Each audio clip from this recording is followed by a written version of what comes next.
ममता बनर्जी की party TMC में उठा तूफान अब ममता के कंट्रोल से बाहर हो चुका है। चुनाव में हार के बाद टीएमसी में भागम भाग मची हुई है। राज्यसभा से 3 सांसदों का इस्तीफा, लोकसभा में 19 सांसद बागी और विधानसभा में भी 60 विधायकों का अलग गुट बन चुका है। 28 साल पुरानी तृणमूल कांग्रेस के टुकड़े होना लगभग तय है। अब तो ऐसे हालात हो गए हैं कि पार्टी अब ममता के हाथ से निकलती दिख रही है। दावा है कि तृणमूल कांग्रेस के करीब 20 सांसदों ने लोकसभा स्पीकर ओम बिरला को पत्र लिखकर एनडीए को समर्थन देने की बात कही। ममता वर्सेस बागी सांसदों की लड़ाई अब पार्टी पर दावे तक पहुंच चुकी है। बागी गुट खुद को असली टीएमसी बताने की कोशिश कर रहा है। बगावत से जूझ रही ममता बनर्जी के सामने पार्टी सिंबल होने का खतरा भी है। विधानसभा में रीता बनर्जी की अगुवाई वाली बागी गुट को विपक्ष की मान्यता मिल चुकी है। टीएमसी के बागी सांसद जगदीश बसूनिया ने टीएमसी पर ठोका अपना दावा।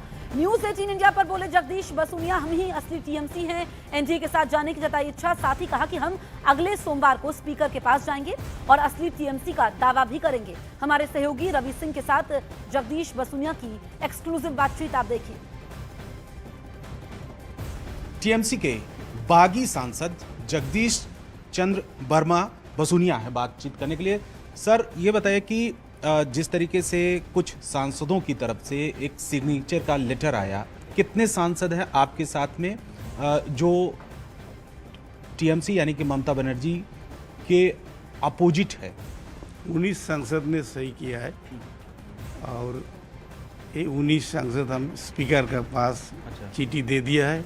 अगले सोमवार हम स्पीकर के साथ मुलाकात करेंगे और दावा रखेंगे हम ही असली टीएमसी है, हमारा गुट भी असली टीएमसी है और लोकसभा का अलग जगह बैठने के लिए हमारा अलर्ट किया जाए। अच्छा, ये बार बार कहा जा रहा है कि गुट अलग नहीं हो सकता। टीएमसी के अभी जो मौजूदा कुछ नेता हैं, जिसमें महुआ मोइत्रा भी उन्होंने ट्वीट किया है कि अलग नहीं हो सकता।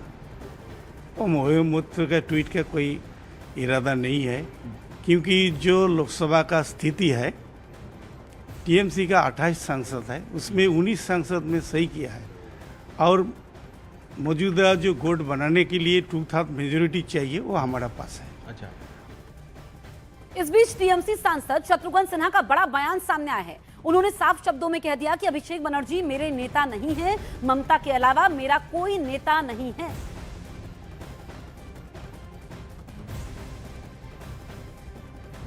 पार्टी में तृणमूल कांग्रेस में आपने अभिषेक बनर्जी का जिक्र किया, चाहे और लोगों का जिक्र किया, इनमें से कोई मेरा नेता नहीं है। ये सब हमारे कलीग्स रहे हैं, बहुत सारे मुझसे जूनियर हैं और बहुत सारे लोग ऐसे हैं जो अभी नए नए आए हैं। तो इनमें से कोई मेरा नेता नहीं है। मेरा नेता सिर्फ एक है, नेता या नेत्री, और वो है ममता बनर्जी और सिर्फ ममता बनर्जी। शत्रुघ्न सिन्हा ने सायोनी घोष को भी निशाने पर लिया। उन्होंने सायोनी घोष को ममता का कॉपी कैट बताया।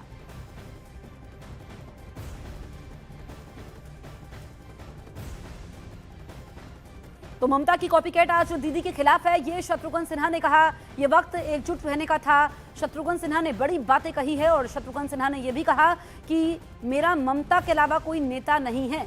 शत्रुघ्न सिन्हा ने सायोनी घोष को भी निशाने पर लिया। ये ठीक, कल तक तो यही लोग दीदी दीदी दीदी करते थे।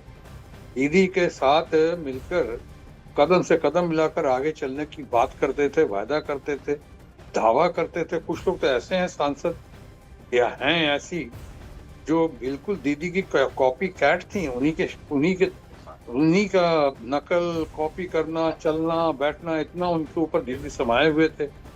और आज वही दीदी के खिलाफ बात कर रहे हैं लोग। अचानक ऐसा क्या हो गया? अगर इनको शिकायत थी तो क्या पहले नहीं कह सकते थे? ये हार की तथाकथित जो हार हुई है, हार करवाई गई है। टीएमसी में भागम भाग पर बंगाल में विपक्ष की नेता रीता बनर्जी ने कहा कि अगर आने वाले दिनों में पार्टी छोड़ने वालों की संख्या 20 से ज्यादा हो जाती है तो उन्हें हैरानी नहीं होगी। बड़ी जानकारी आप तक पहुंचा रहे हैं ब्रेकिंग फर्स्ट के जरिए। टीएमसी में भागम भाग पर बंगाल में विपक्ष की नेता रीता बनर्जी ने कहा कि अगर आने वाले दिनों में पार्टी छोड़ने वालों की संख्या 20 से ज्यादा होती है तो उनको हैरानी नहीं होगी। In the media, in the public domain, that letter is there, so I have seen that letter. If the number even goes more than 20, I will not be at all surprised. Because the manner in which the parliamentary parties were run, that is completely against democratic norms and principles.